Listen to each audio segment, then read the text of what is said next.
Don't Fear the Vegan is Salem's television resource for vegan lifestyle information and is intended for the vegan curious and the vegan connoisseur alike. The following telecast contains scenes of extreme deliciousness that may be inappropriate for hungry viewers. Viewer discretion is advised. Hi, welcome to this edition of Don't Fear the Vegan. Today we're going to be talking about alternatives to dairy cheese. We have special guest Imber from Vtopian Cheeses. That's going to make a special mac and cheese dish for us. And Anzia is back with another rant.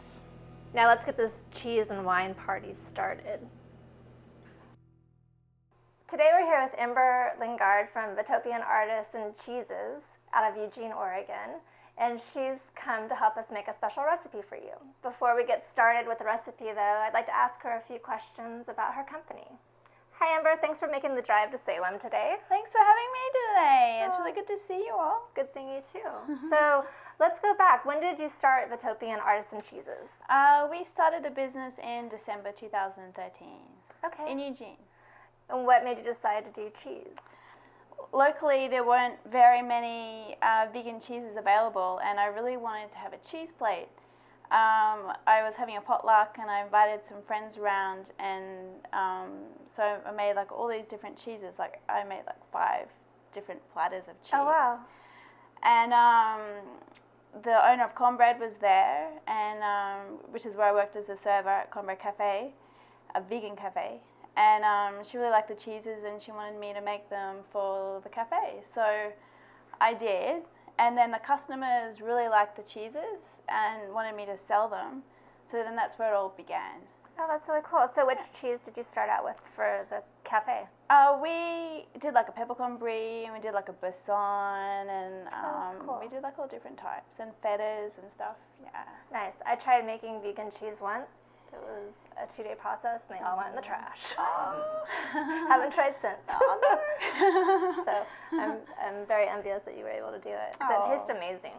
Oh, it's very sweet. So what are the bases of your cheeses? Yeah, like all our cheeses have different bases. Most of them are cashew based, but we're going to start doing some almond based cheeses as well. Okay, cool. So how many varieties do you have? Right now we've got like 18 different varieties. Wow. And we're working on more, and we should be doing like some almond cheeses soon too. Cool. Is there a place that people can go online to see your variety? On our website, which is vtopiancheeses.com, VTOPIAN cheeses.com. You can find more about us. We've got all the different types of cheeses up there. Oh, cool. And also where you can find them. So what recipe are you going to make for us today? Today we're going to make a creamy mac and cheese, and we're going to use 2 of our cheeses, the aged white cheddar and the reserve sharp cheddar. Okay, cool. What are the differences between the cheddars? So the differences are, there's quite a few differences, but the main differences are like the aged white cheddar is soy free, and it's got more of a garlicky sort of undertone. And the reserve sharp cheddar is a mix of like of cashews and a little bit of soy yogurt and a bit of sauerkraut. And it's got this real sharp undertone. Okay, so by looking at them, they look a little softer than what most people would consider a cheddar cheese. Are all of your cheeses a softer cheese? Yeah, like we don't have anything that is really hard. Okay. But we'll be coming out with some in the future. Awesome. Yeah. Okay. Well, thanks for answering all those questions. Now we're going to get everything prepped so we can start making this wonderful dish. All right, so we'll get started. We've got the ground cashews here. You want to make sure that they're dry cashews, they're not soaked. And you can grind them up in a food processor or a coffee grinder. So pop that in. Are they raw or roasted? Raw. Okay, cool. Yeah, raw's great. And then we'll put in the rest. So we've got the salt here. We're using Himalayan salt because that's all I had. I like it I better. love that stuff. And we've got some pepper we'll put in, and then we've got some paprika, and then we'll put in the tofu that's been cubed up. Yeah, you want to throw it on in. We'll get it in there. And then we've also got the miso. You can use like a light miso or like a chickpea miso, anything that's kind of light looking. Like if it's too dark, it'll affect the taste. We'll put that in. Cool. And then we've got the nutritional yeast that goes in. Got the lemon juice. And then we've got the olive oil. Awesome. And then we have the vegan milk, and we're going to use like rice milk today. It is rice milk, yeah. Yeah, I like it because it's not too creamy. I feel like the ingredients are really creamy enough. So I don't know if I've ever used rice milk cooking, so I'm kind of excited about this. yeah, Usually use almond or soy. All right, yeah, rice milk's good. All right. All right, That's so, it? Yeah, that's it. We'll give it a blast. There you go. Cool. How long do you leave it on for? Just till it's nice and creamy and everything's blended in.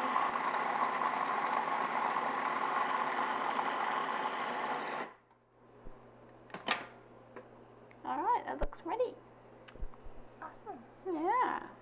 Cool. So the next stage is we'll chop up like half of the aged white cheddar into little chunks, and then we'll put the aged white cheddar, we'll put the garlic that's remaining, and the sauce in a saucepan, and we'll heat it up. Oh, okay, perfect. So we'll get that stuff and we'll be right back. All right. So next step is we're going to heat up the sauce that we just made, and we're going to put in the aged white cheddar and the garlic. It's interesting that you use ground cashews because I've never done that. I've only done them where I've soaked them and then made a cream out of them. Right. So I'm curious to see how this comes out. Yeah. Yeah, cashews are so versatile. You can prepare them in different ways. When you do them for your cheese, do you make them ground like that or do you soak them first? Yeah, it depends on the cheese. Okay. But for the majority, like of the cultured cheeses, we soak them. Okay. Yeah. All right. I think that's it. I'll put that over there. So we've got that in there. And then we're going to put in the aged white cheddar. And then I'm just going to grab that. Oh, you want to put the garlic in? Sure. Right. And then we're just going to stir it up. And stir it up till like it's a little bit thicker. I find it really interesting about the ground cashews because when you heat regular cashew cream, you risk that chance of it getting too hot and separating. You don't have that problem here. No, That's yeah, cool. it works out great. Yeah. I was expecting it to be a lot grittier, but it's not. Yeah, right, yeah. Yeah, I think also grinding them up is good, you know, if you're using a recipe and you don't want something too wet. Right. You know, like it really helps using something like that. It's more No, of a it's perfect powder. because a lot of times when you make the mac and cheese, it becomes too wet and it doesn't really stick to anything. Right, yeah. All right, so I guess we're at the stage now where we could put some pasta in. Okay, perfect. Yeah.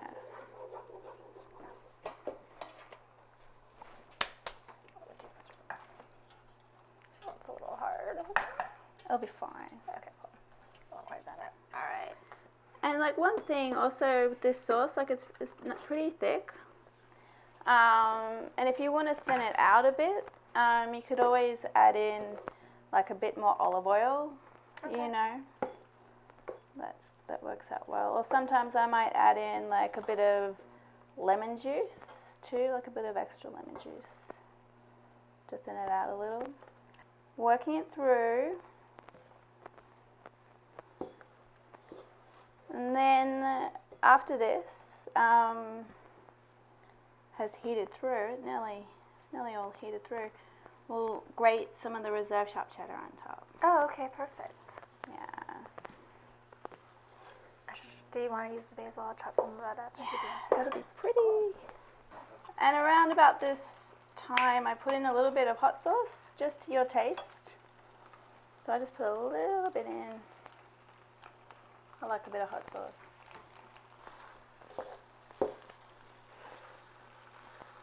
Alright, so now we'll grate the cheese. Oh, yeah, let me get the cheese. So the cheese isn't as soft as I thought it was. We're actually going to be able to grate it.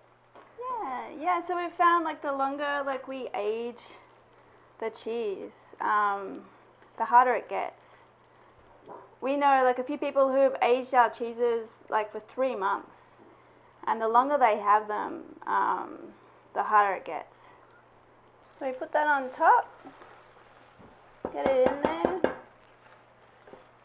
put a bit of pepper on top to finish it off, just to your taste. Did I do that right? Did you say that this one has the soy in it that you just Yeah, grated? this one does, yeah. You can't taste it at all. All right, oh cool. Yeah, no, it doesn't taste like a soy-based cheese at all. Oh cool. Yeah, we use like a soy yogurt.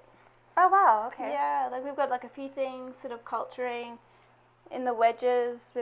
We've got like the cultured soy yogurt, and we've also got the miso, and then we've also got the live sauerkraut. Oh, so, wow. Yeah, so it gives like a different taste. Do you make your own yogurt as well? No, we don't. One day. Cool. Cool. And that's it. Awesome. Okay. It looks delicious. I can't wait to try it. So we'll be back in a minute, and we're going to try some of this creamy mac made out of Vtopian Artisan Cheeses. All right, so here we are. We added a little bit of basil to the top and more of that grated cheese. Let's give it a try. It smells delicious. Once again, I wish I had smell-o-vision.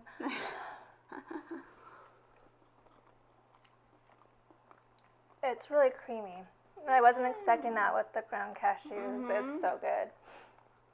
Thank you so much. I'm glad you like it. Thank you so much. You're welcome. Thanks for having me. You have to try this out on your own. And remember to check out vtopiancheeses.com to get more information on this amazing cheese line. And thanks again for coming. Oh, thanks for having me. Sorry, but we're going to eat now. Have a good night.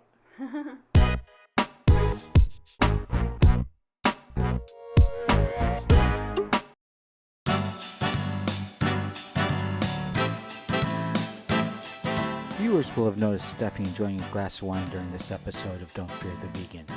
Can you guess what it was? Was it a Merlot, a Syrah, a Pinot, or a Cabernet? Stay tuned for the answer later in this broadcast.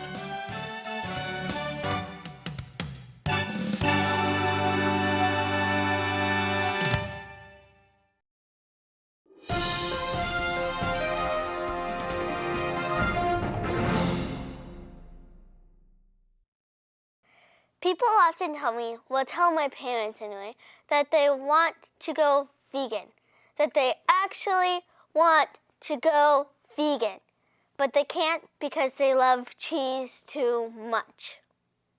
The cheese has too strong of a hold on them.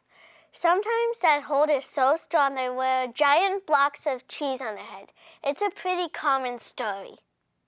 According to the California Milk Advisory Board, California is the second largest cheese-producing state in the country, producing 2.4 billion, yes, that's an alien with a B, pounds of cheese in 2014.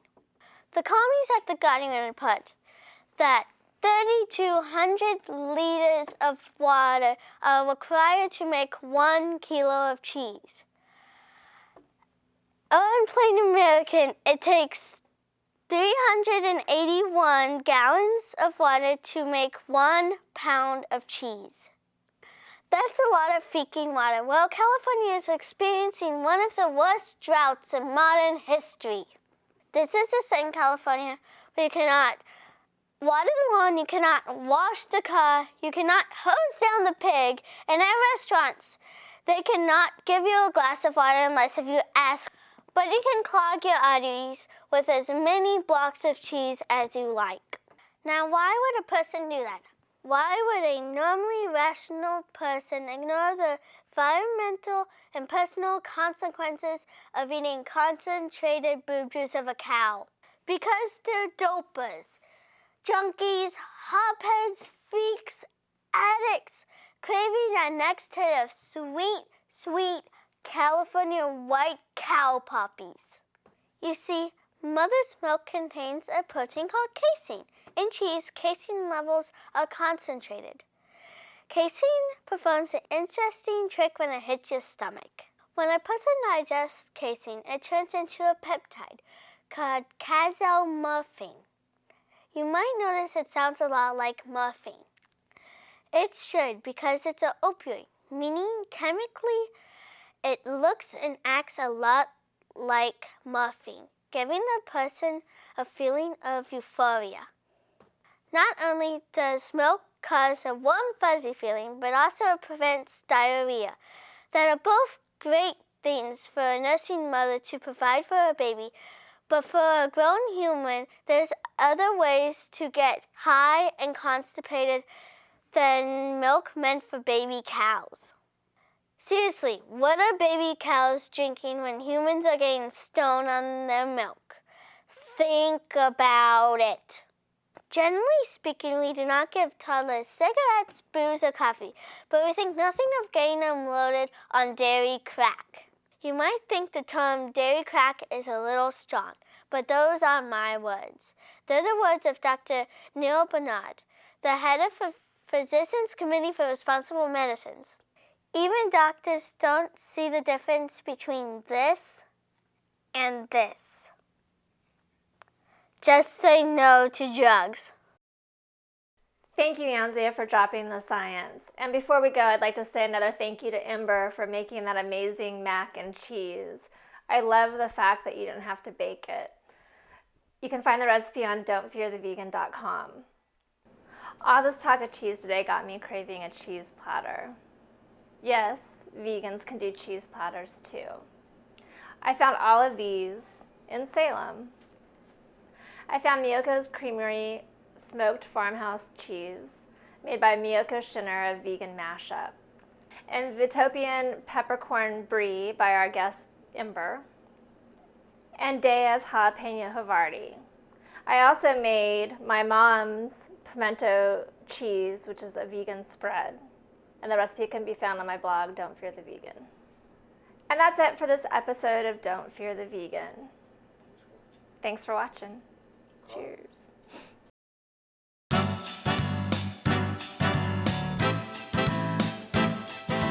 Thank you for staying tuned for the answer to this edition of What is Steffi Drinking?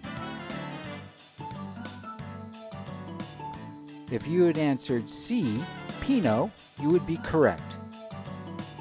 Thank you for playing.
Yeah.